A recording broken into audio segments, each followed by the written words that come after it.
तलवारों को जंग लग सकता है, रेवड़ खत्म हो सकते हैं अब्दुर्रहमान, लेकिन मजलूम के दिल से निकली हुई दुआ इतनी मकबूल होती है कि हमें और हमारी नस्लों को भी मजबूत कर सकती है।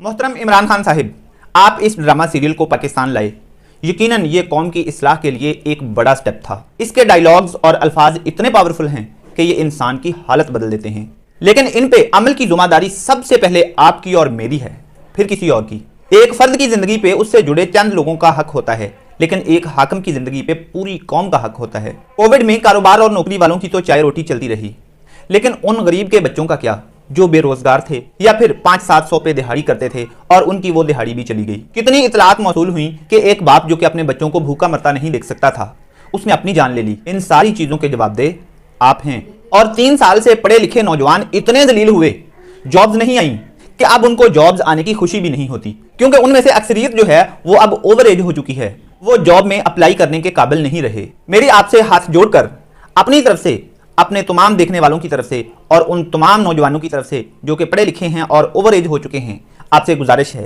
कि अब अगर जॉब्स आई ही हैं, लेक्चरर, एजुकेटर्स और हेडमास्टर्स की जॉब्स आई ही हैं, तो एज रिलैक्सेशन दी जाए।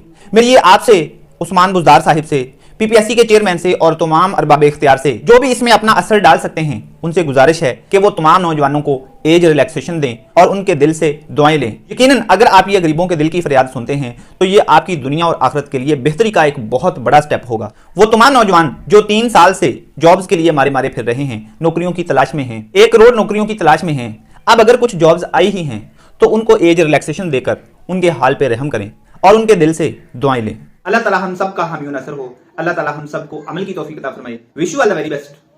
अल्लाह हाफिज।